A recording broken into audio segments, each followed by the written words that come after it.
அது யார் சொல்றது? தாவேக தலைவர் சொல்றாரு. எதையாவது சில்லிருக்காரு. என் முகத்தை பார்த்து ஓட்டு போடுங்கிறாப்ல. அதை மையப்படுத்தியிருக்காங்க.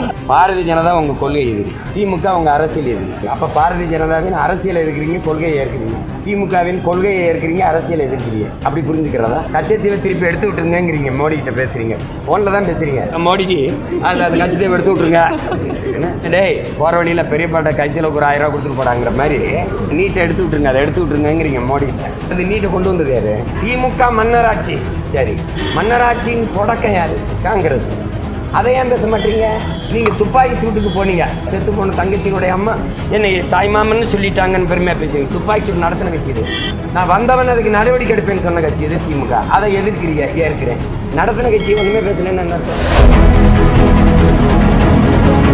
சீமான் திமுக மீதான விமர்சனத்தை குறைச்சிட்டு தாவேக மீதான விமர்சனத்தை அதிகரிச்சிருக்காரு அப்படின்னு பேசுறது. அது யார் சொல்றது? தாவேக தலைவர் சொல்கிறாரு.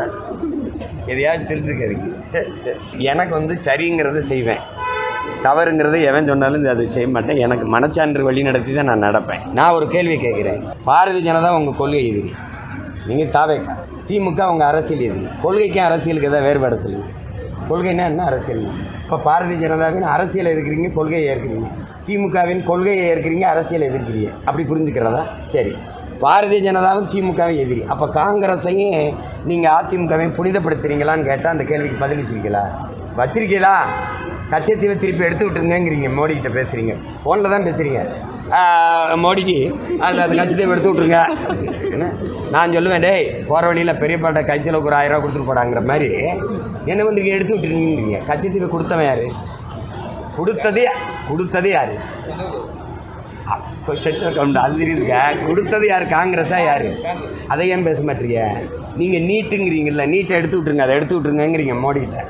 உங்கள் கிளாஸ்மேட்டிகிட்ட சொல்கிறீங்க. அப்போ நீங்கள் அவர் அந்த நீட்டை கொண்டு வந்தது யார்? காங்கிரஸ்.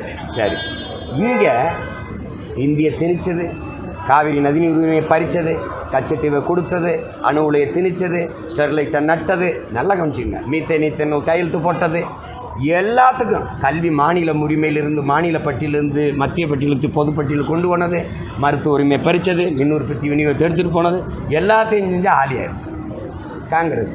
அந்த காங்கிரஸை நீங்கள் புனிதப்படுத்தின வேலையை அப்படி செஞ்சால் அப்படி லட்சக்கணக்கான இன மக்களை கொண்டு குவிச்சது காங்கிரஸ். கூட இருந்து திமுகவை எதிர்க்கிறீங்க. சரி, காங்கிரஸை ஒன்றுமே பேசலைன்னா அதை நீங்கள் புனிதப்படுத்துறீங்களா? அது குற்றமற்ற கட்சியா? நீங்கள் திமுக மன்னராட்சி. சரி, மன்னராட்சியின் தொடக்கம் யார்? காங்கிரஸ். அதை ஏன் பேச மாட்டீங்க? ஊழல்னா ஊழல் குற்றச்சாட்டுக்காக சிறைக்கு போன கட்சி அதிமுக. அதை ஏன் பேச மாட்டீங்க? நீங்கள் துப்பாக்கி சூட்டுக்கு போனீங்க, செத்து போன தங்கச்சியோடைய அம்மா என்னை தாய்மாமன்னு சொல்லிட்டாங்கன்னு பெருமையாக பேசுவீங்க. துப்பாக்கி சூட்டு நடத்தின கட்சி இது. நான் வந்தவன் அதுக்கு நடவடிக்கை எடுப்பேன்னு சொன்ன கட்சி இது திமுக. அதை எதிர்க்கிறீங்க, ஏற்கிறேன். நடத்தின கட்சி ஒன்றுமே பேசலைன்னு என்ன அர்த்தம்? அப்போ எதுக்கவே கூடாதுன்னு நீங்கள் என்ன? அவருடைய அரசியல் அவருடைய என்ன, எதை மையப்படுத்தி இருந்தார்? என் முகத்தை பார்த்து ஓட்டு போடுங்கிறாப்ல. அதை மையப்படுத்தியிருக்காங்க.